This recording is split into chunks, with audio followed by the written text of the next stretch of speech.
Burgess and Bolton's weekly wrap-up.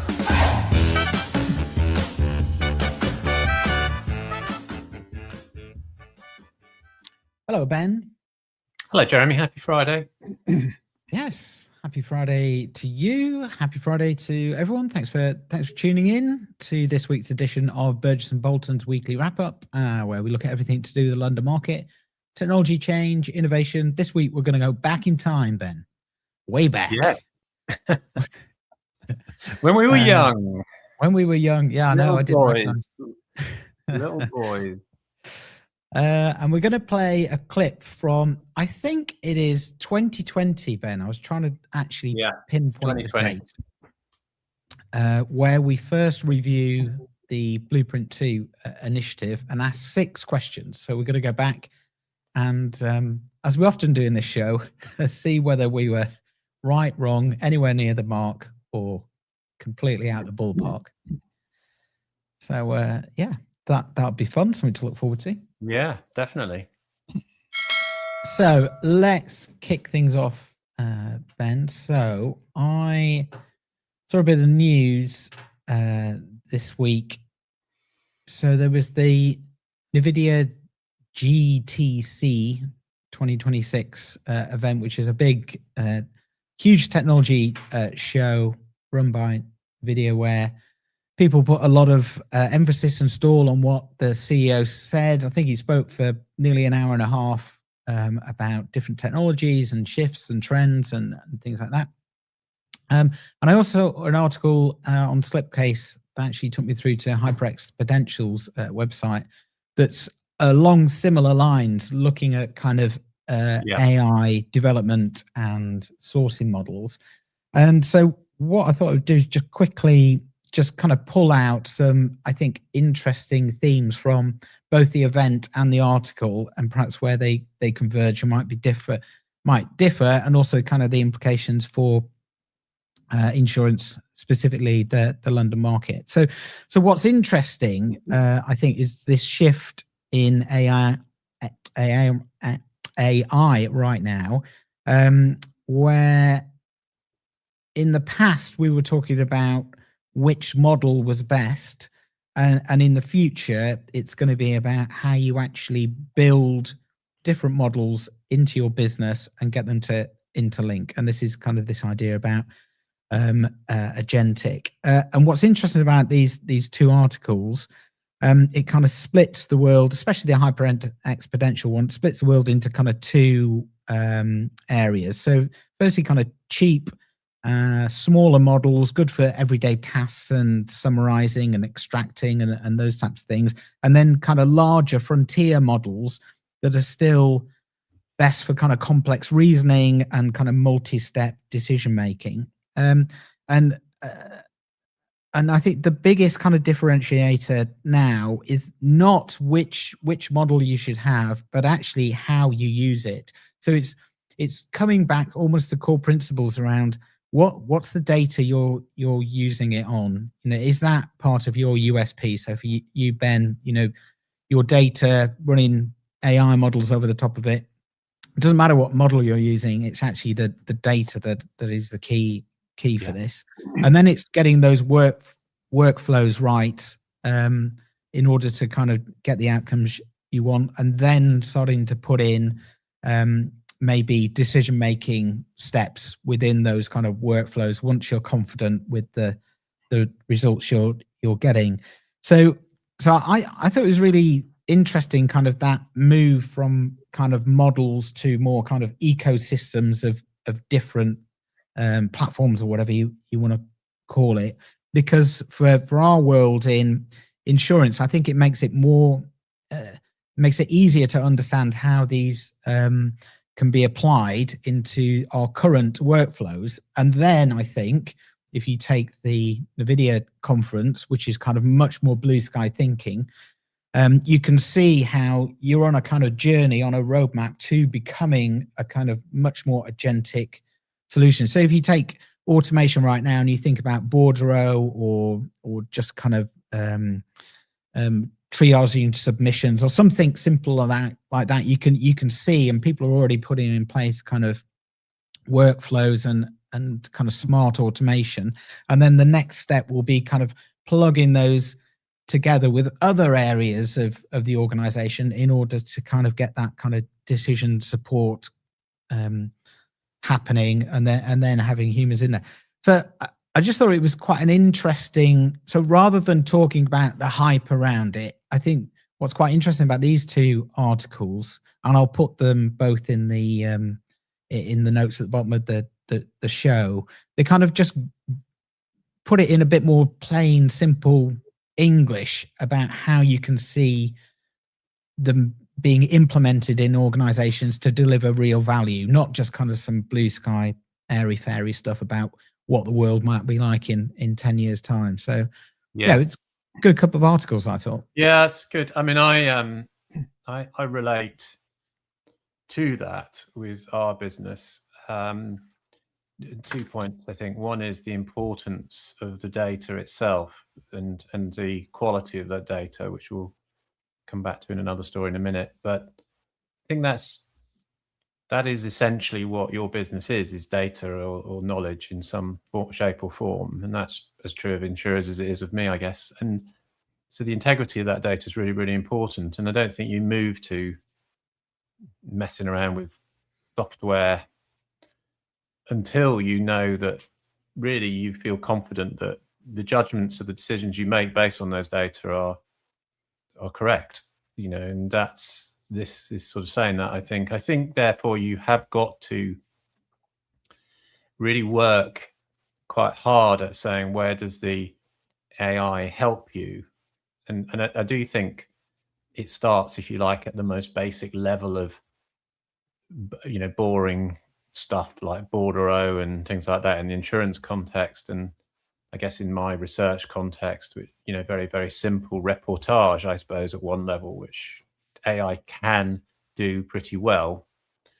But as you move up that hierarchy, if you like, if you see it as a pyramid, then you very quickly get into areas where you say, okay, that needs to be reviewed, sanity checked. It needs that experience applied to it as to what that decision is, and then ultimately into a judgment. And those judgments at the peak of the pyramid can be quite business critical, and particularly I think in any business, actually. I know we talk about insurance as being different in a sense, but I think it's as true in the oil industry or even the research business. We'll see a mistake that was made by a company in a minute that is pretty terrible for them, but you've got to run these businesses and the data in them properly, I think. And I think therefore, as you say, it has to, aspirational stuff about what AI might or might not do when you're messing around with it on your desk to find a restaurant or go on holiday is quite different from running a business. Yeah. And you could see, if it doesn't work, it'll constrain growth. It won't help growth. So I think it's got to be, as ever, great, sensible human beings who know their stuff, who know their business, saying, where can we use this and apply it properly? And it'll need some oversight. Yeah, from good quality people. So I think the loss of losing talent is still a big problem in business. So before the finance directors get too excited, I think we need to be thinking about the skills and the talents that we are retaining and investing in, as well as the software. I think you're absolutely right, and I think specifically for the London market, I think this kind of vision, very practical vision of the future, does throw up some immediate kind of tensions, if you like, because we know and we talk a lot about the legacy technology that organizations are sitting on, that's very rigid and doesn't have the flexibility, or to put in the flexibility costs a lot of money, and which makes, coming back to your decision making, Ben, somebody's got to make a decision about which way to go, where to invest, which is very difficult, as we've talked about before, when this technology is running at such a pace. And then it comes back, and just to build on the points you were talking about, kind of it all comes down to the data. Well, we know that the data quality isn't that good, and you take the bordereau example, that's coming in multiple formats in various states of completion, and quite often not in a timely fashion. So if you haven't got those fundamentals in place, you're not going to put any AI that's going to make it better on top of that. So I think there's some real big challenges for organizations to think about as we kind of move into this era. It's making us think about data, and that's, and the value of data and the importance and the quality and all those sorts of things. I think that's a good outcome. Yeah, me too. Yeah. And the other thing that, when you mentioned the word frontier, yes, I can't help but think of that joke about Davy Crockett. How many ears, shall I do it? How many ears does Davy Crockett have?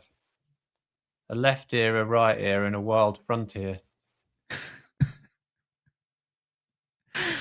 You have to know Davy Crockett is to know that punchline. Yeah, I'm gonna look it up as soon as I get off this thing. He was in the Wild West, So anyway, it's fine. Right. Okay. It's a good joke.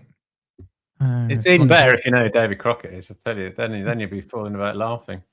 Yeah, that's what I was going to say. That's true. Good. Okay, let's.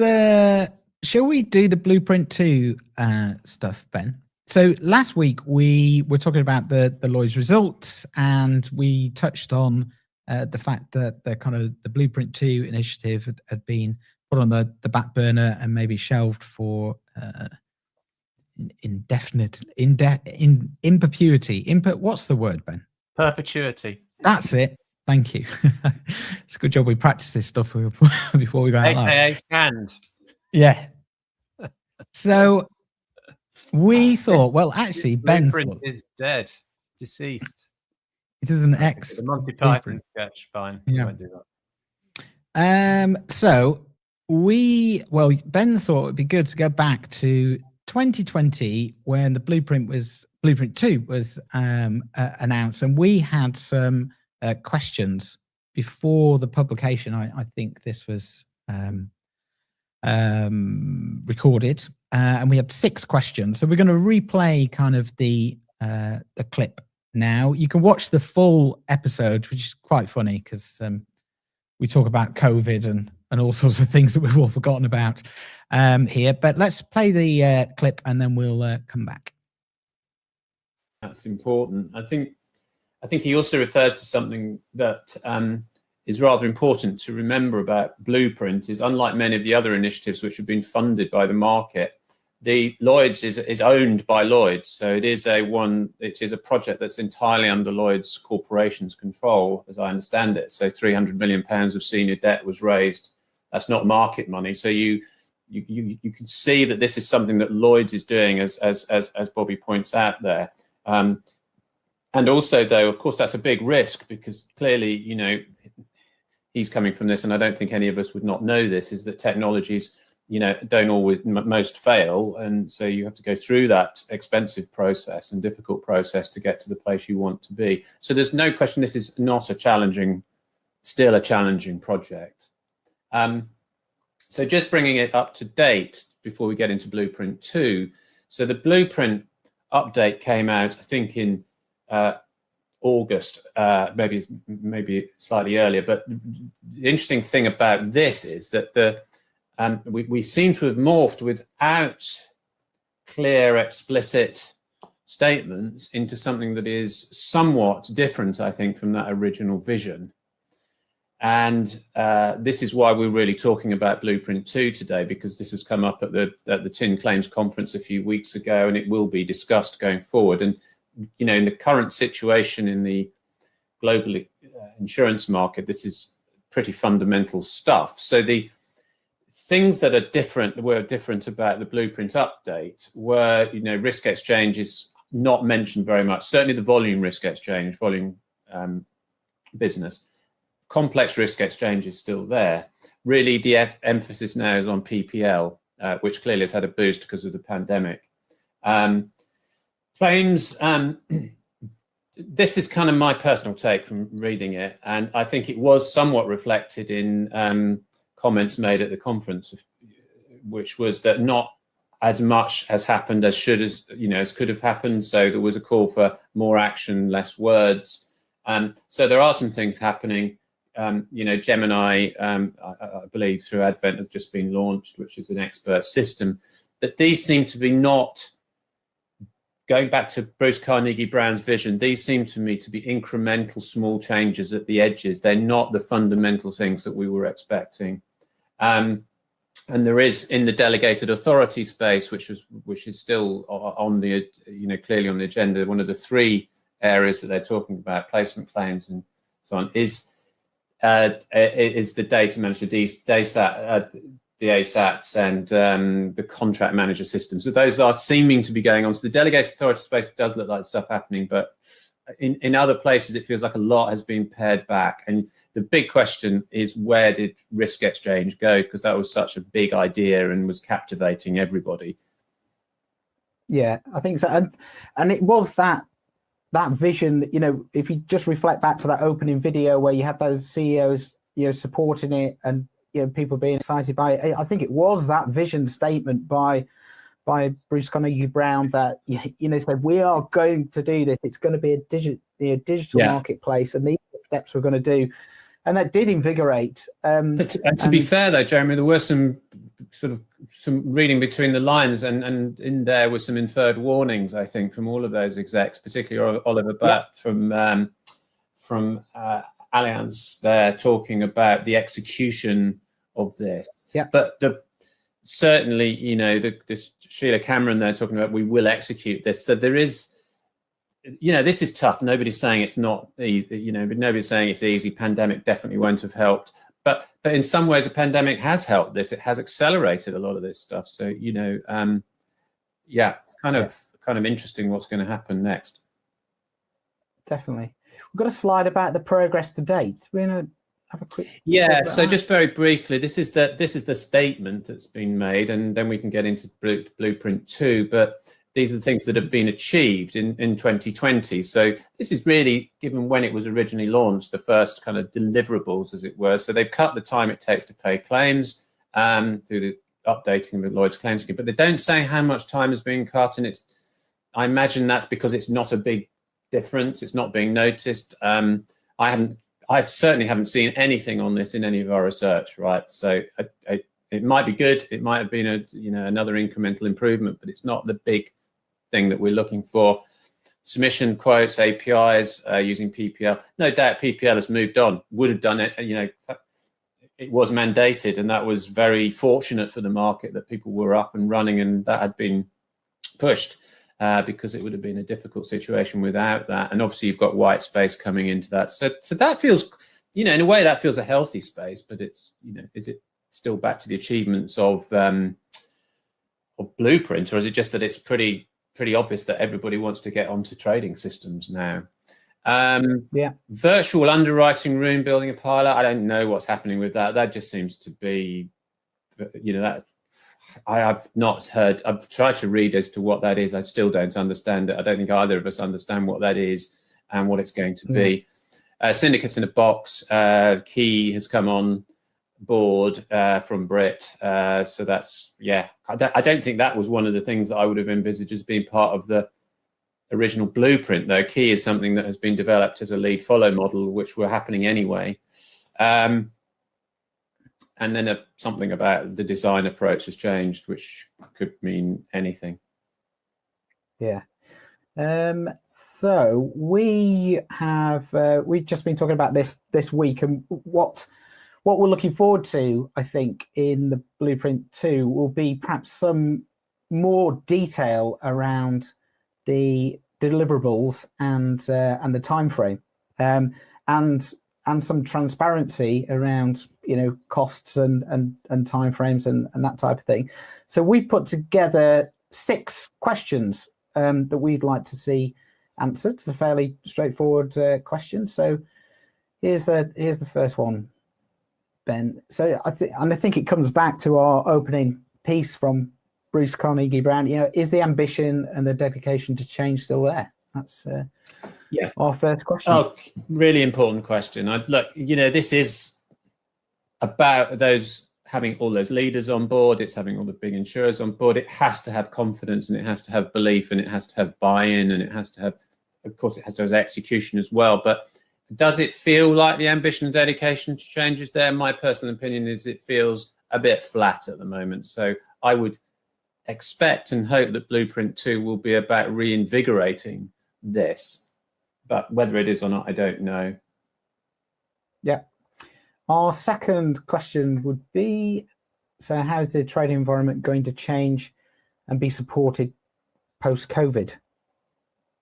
I guess that's touching on the kind of PPL white space conversation we had. Yes, I think this is a really important question. The one thing that has maybe not only because of, or clearly not only because of the Future at Lloyd's program and Blueprint, is that electronic trading has taken a leap forward, and it's not going to stop. You also have PPL in competition with white space, and I guess you're going to get others. Bobby's Turan's company, for example, PathPoint is another, has a very good trading system for ENS business into the market, and there'll be more of those, and that competition will probably improve things. I think I would sort of agree with that. So, but this trading environment is really important because it's central, I think, to everything that happens once you get everything going. And the Lloyds have said that the complex risk exchange, which they're still talking about as being part of PPL, will link very closely into the claims development. But the question then is, because remember what this is a Lloyd's program, £300 million behind it, and it's Lloyd's thing. But if it's going to go the way I think it is going, which is it's kind of competition is just sorting it out, then is that something that can be managed in a kind of command and control way by Lloyd's, or is it just that they are there to facilitate the competition and make sure everything is done and licensed properly? I don't know. I feel a bit like that should be clear, that path forward. Yeah. And Lloyd's role in it, I suppose. I mean, they do license these, so there's only 2 licensed one at the moment, which is white space and PPL. But I suspect they might let more in. Yeah. We shall see. So that's our second question. Third question. So what are going to be the deliverables and what is the time frame? I mean, a fairly simple question, you would have thought. Yeah, and I don't think that the communications on this, clearly it's their project, they could do what they like, but I do really think it's be so valuable to give hard and clear deliverables, because a lot of the phrasing of the things that are happening, people don't understand. Even people in the market don't understand what a lot of these things are. These are new descriptors. I had to sort of look up the Advent system, Gemini, to check what that was. Now, there's absolutely nothing wrong with it, but I was trying to, I think it should be just clear. It feels to me like it's a bit like saying, hey, here's all these things we've done, but it's not clearly transparent about what Bobby was talking about. I'd like them to say, well, we had a few failures, things that didn't work, and invite the market in to talk about how they could have helped. At the moment, it doesn't feel like the market is as involved as they promised it would be. Yeah. And timeline is key. Sorry, just one further thing. Sorry, Jeremy. Timeline is absolutely key because I think Lee Elliston at the conference the other week made the point that if you don't deliver soon and really deliver and show the big boys that you are delivering, all of those leaders who were on that original video will be getting on with it themselves. Yeah. And I think, Lee was saying about that fragmentation piece during the Future at Lloyd's in the claims environment talk. Yeah. So, fourth question, what is happening with risk exchange? That's again a fundamental, straightforward. Yeah, now I've got one big issue here, which is if it was such a big thing originally, the volume risk exchange, please explain why it's not there now, and if it is ever going to be there. Because I just think everybody I've spoken to and engaged with said that risk exchange was potentially a good idea. I know brokers wanted to understand exactly what it was, and it wasn't cutting them out, and it was, but But I still think that generally speaking, it was seen as a positive move, potentially, and something that was achievable. But if it's not now, I don't think that's necessarily a bad thing, but it would be good to know why and what this complex risk exchange is going to be. I think if it's just an iteration of, and it morphs into just, well, it's just basically PPL, then that seems to me to be not a success. It's not a bad thing. No. It's not a success against Blueprint. No, and it's a missed opportunity, I think, because I think, we'll probably touch on this in a couple of weeks' time, but I think everybody, especially I've talked to as well, said, as you said, this is achievable. The technology's there. It's, you could really deliver something and show the market. And I think it's to, I think Bobby Turan again, just, referencing all of our guests over the last few weeks, but Bobby did say about, he felt that Lloyd's ought to be at the vanguard of change. And I think that's what we saw in the video at the beginning. And what John Neal has said is, and that's my question is, if you don't have risk exchange in this Blueprint 2, what is, why is Lloyd's at the vanguard of change? Well, if it's stuff that's back office type administrative stuff, that's not the vanguard of change. A global platform, technology platform for distribution via Lloyd's would be something bigger, much bigger. It's a much bigger idea. But if that's gone, then it's gone. We'll find out. Yeah. Next question, is claims going to be at the centre? And if so, what's the detailed plan for deliverables?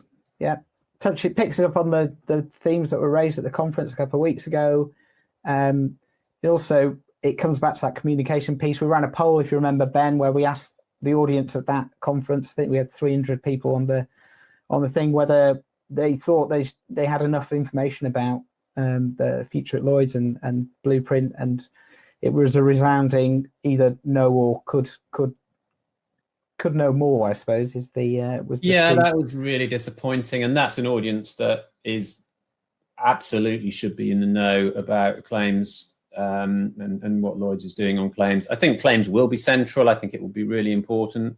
I think they've certainly cottoned on to this. I really want to see, though, what the detailed plan is and what the deliverables are. I don't think, my view is that there are clear and easy deliverables in claims for Lloyd's that could put them head and shoulders above other markets in the world. And I just, again, my view, I know it's reflected, I know other people feel this too, is that the things that they could do that would and they should do, whether they will do, big question.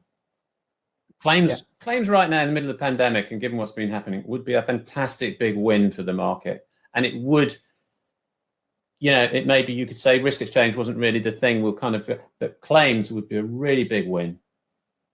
Yeah. And it would help the customer, right? Where's the customer gone in all of this? Yeah.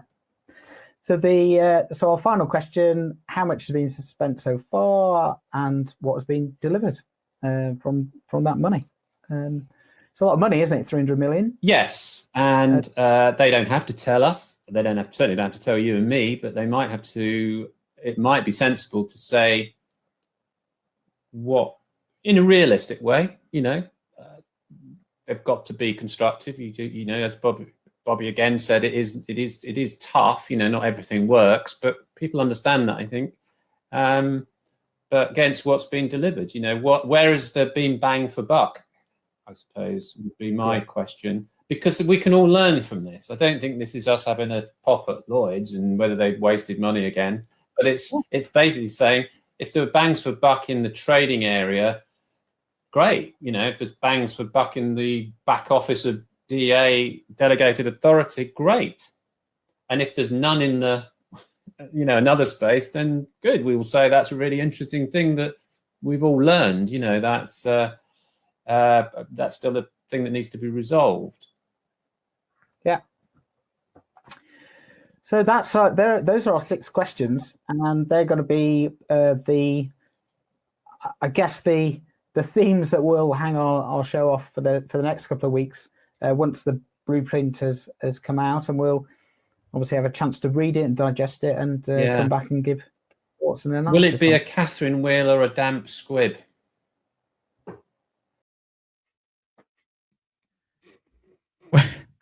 Well, who are those two young men? A bit full of themselves, weren't they? God. We've been beaten into submission, mate, since Yeah. then. God. Yeah. We've had so much spirit and spark and vim, and we thought Blueprint was going to be a brilliant thing. Yeah. So I think it speaks for itself, doesn't it? Yeah. I mean, they were good. Like you said, they were pretty good and simple questions to ask at that point, and that was 6 years ago. And not one of them has been answered. Exactly what I was going to say. Not one. I mean, that if they'd answered one question, I'd be happy. Yeah. But they've not answered any of the questions, and they've put it. They've sunsetted it. They've even invented a new word. Sunsetted. But the cost has a long tail. Yeah. Right. How much is it though, Adrian? Yeah. Who knows the total? It's some more. Yeah. Bring back the Hawaiian shirts. Phil, you're right, mate. That's exactly what we should do. Our sartorial elegance has dropped down, although I like Jeremy's jumper today. It's a lovely, very smart. Very smart. Yeah, there we go. Well, we will perhaps have a look at some more reminiscing packages from the archive, and see what we got wrong next time. Tier 2 I was in, didn't I? So I was in tier 2. We were in then. Yeah, I don't even know what that means. No, I don't know what it was. I don't think it was fine. Well, there we go. Right. Let's jump back into data, because you saw this this article. I heard it on the news yesterday, where YouGov withdraws survey which show rising church attendance in England and Wales, and I think the church had been using the figures in quite a lot of publications and marketing material, as you would.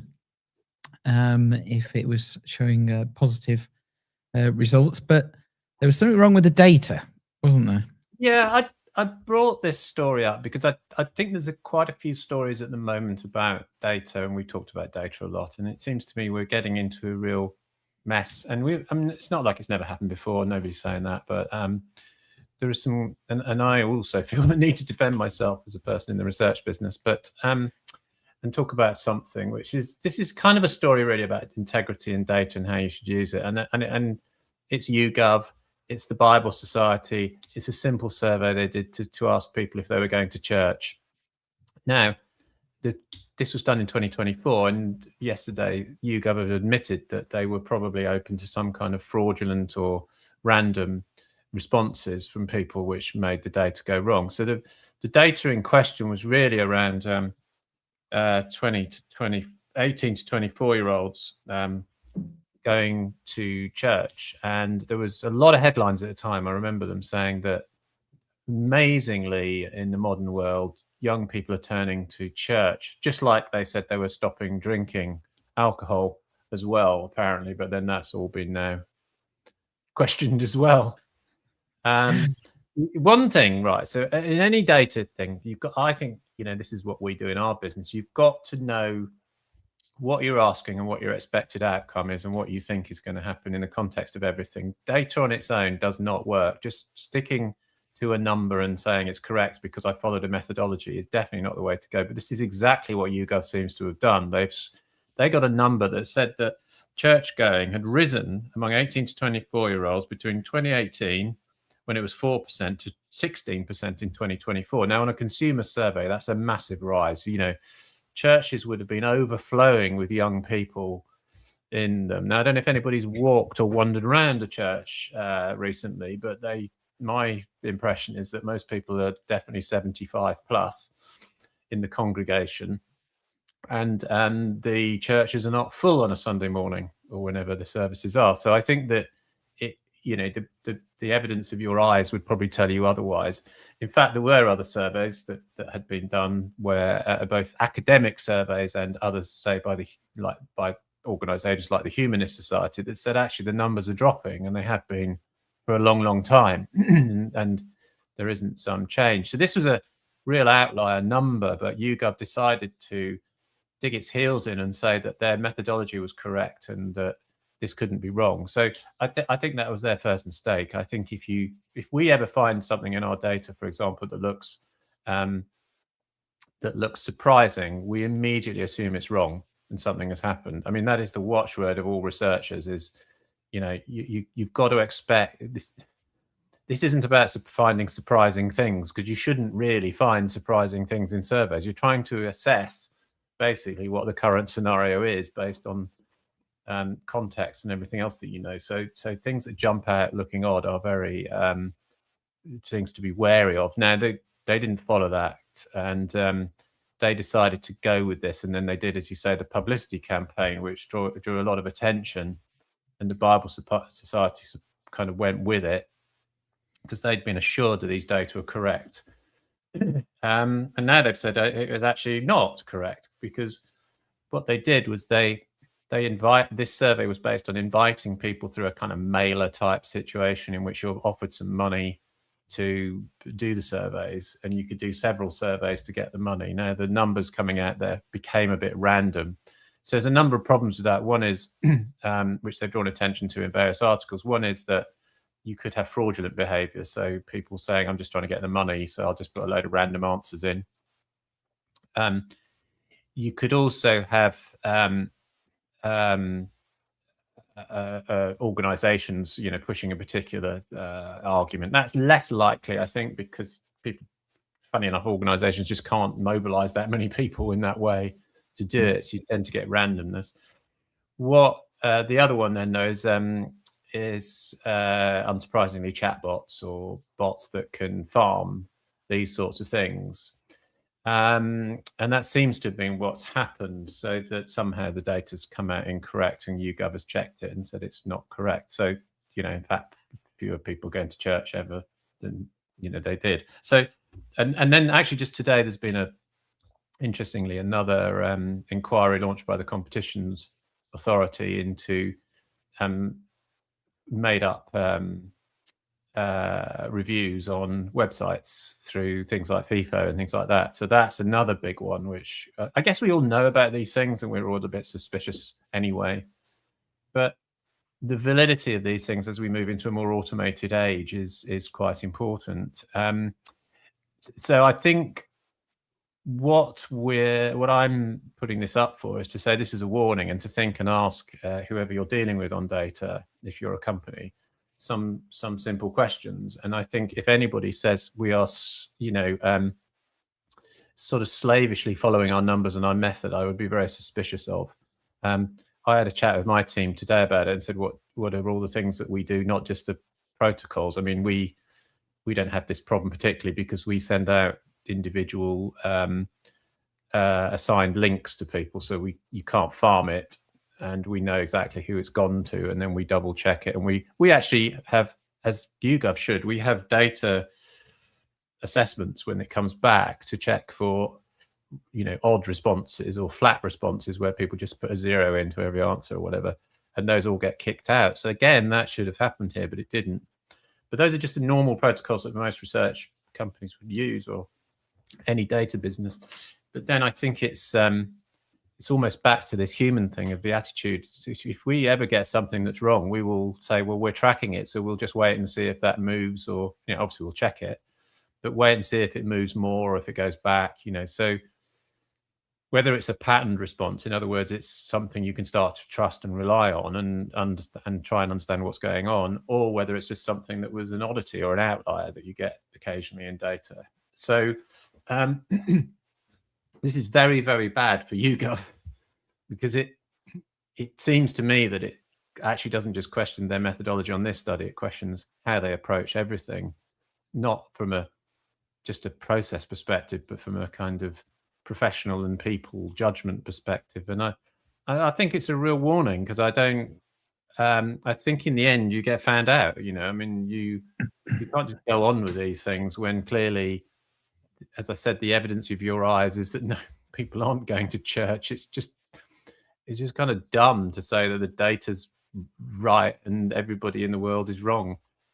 And it's something I was just saying, you know, we would never do that in a market. We always discuss these findings. It's a tool, really.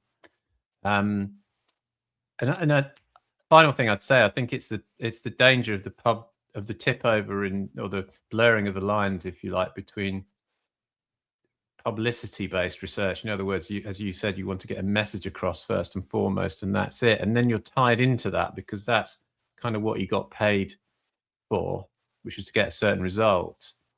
Versus, actually, we're doing proper research, you know. And if the byproduct, like our research, is that you've done well, that's fine. You've done well. If you don't, you don't, and that's the end of it. But to actually be paid to deliver a result is, you either are transparent about that or not. And I think this is true not just in research, it's true on things like YouTube and reviews and, you know, what they call shilling and all that sort of stuff on products. So we're into a world of which we bring back to insurance, which is what can you trust? So I think this is going to be, it always was quite interesting and challenging. It would probably be more challenging in an AI world. Yeah. It is interesting. And just to come full circle to the conversation about kind of AI and people and process, that if you're bringing through that next generation of whatever they are, you know, claims people, underwriters, you know, what do they actually do? Where do they bring value? Well, it's having that experience and the context of receiving the data and information, contextualizing it, and then make a decision around it. And if you're relying on bots or agents or whatever it is to do some of that stuff right now, today, you know, you are in danger of leaving yourself open to just, you know, listening to the computer. So rather than the computer saying no, the computer now will say yes. Well, the computer is trying to please people, isn't it? And to try and make money. And that's a very big shift. And I agree with you, Mike, completely, that does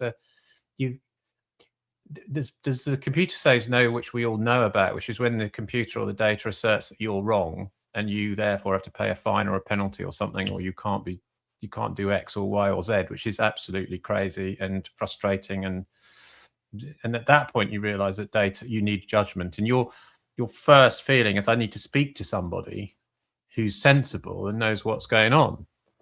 But of course, these days, you don't get that. What you get is just the ridiculous reliance and faith in the data. And the post office scandal is a great example of that, of course, you know, where blind faith in the data created such an awful situation for so many people. But you have this now. This has gone the other way. This is where you're using it commercially for those reasons. So I think that generally people put too much faith in data. I mean, I always have a phrase which I say to clients is, this is not truth, it's a tool, and it helps you to make a decision. But that decision should be taken in the light of all sorts of other factors as well as the data that we're showing you. And I think that's a reasonable, measured and sensible approach to it. But I do know that there is a, you know, a kind of naive approach to data, which is, no, we've done it. We've done the methodology. It's all right. This is exactly what it means. Yeah, no, go. You have to go with that, which is not the right way to do it at all. And it's pretty worrying when you see big companies like YouGov, which is a multi-million-pound business, you know, that has such a terrible flaw. You know, it shouldn't happen ever, not even once. Yeah. Good.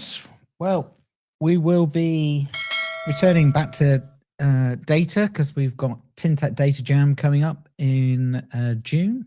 So obviously that's one of the cornerstones of that event. Yeah, huge implications for the industry as we move forward. Good. Okay, that was a bit of fun. What are you doing this weekend, Ben? I am not doing that much. I'm going out for dinner with my wife. Excellent. I'm going to lose at tennis again. So okay. Have you won any games in the last? No. Okay. Ever. I've never won a game of tennis. thinking in the last few months. It's like a survey question. Yeah. You play? Yes, I do play tennis. Okay, so have you won in the last 6 months? Have you won frequently? Say 3 to 4 times. Less frequently, say 1 to 2 times. Never. Yeah, never. Yeah, that's me. Okay, yeah. You'd be very. I'd have no problem with that piece of data and presenting it back. Yeah. Recommendation? I should probably play more tennis. Try Get better pickleball. at it. Yeah. Try a different sport. Oh God. Someone, and I won't say who it is, a celebrity died this week as a result. I mean, an older person, so he'd had a good innings, but died. It said at the end of the obituary, died as a result of a pickleball injury. Oh, really? Yeah. I don't feel I could say who it is because it feels a bit unfair on the family, although they won't be listening to this, I'm sure. I think they're a Hollywood legend. But died in a pickleball injury. Is it a freak injury or it didn't say. I mean we should do one week the causes of death at the end of obituaries because they always intrigue me because there's often undisclosed causes, but there's all sorts of different phrases. But it's the first time I've seen died as the result of a pickle injury in a pickleball game. does ask. It raises so many questions, doesn't it? I think it was in a mid-80s, in their 80s, the person. Right. Okay. I mean, I didn't know pickleball was that dangerous. Me neither. I was going to play it, but I'm not anymore. Yeah, I wouldn't rule it out given your tennis performance, and I think you're probably right. It's unlikely you'll die. Anyway, but there's a phrase for it anyway at the end of obituaries, ready for you. Okay, good. Saw that out, and more on that next week. What's the difference between pickleball and paddle? That's what we should do next week. Yeah, or padel. Okay. Well, thanks for tuning in, everyone. Enjoyed that a lot. We shall see you next Friday. Oh, no, we won't see you next Friday. It's Easter, isn't it? It's Easter next Friday, yes. Yeah. We'll be back after Easter, yeah. We will be back in a couple of weeks. So have a good weekend. Have a good Easter, everyone. And see you soon. Happy Easter. Bye.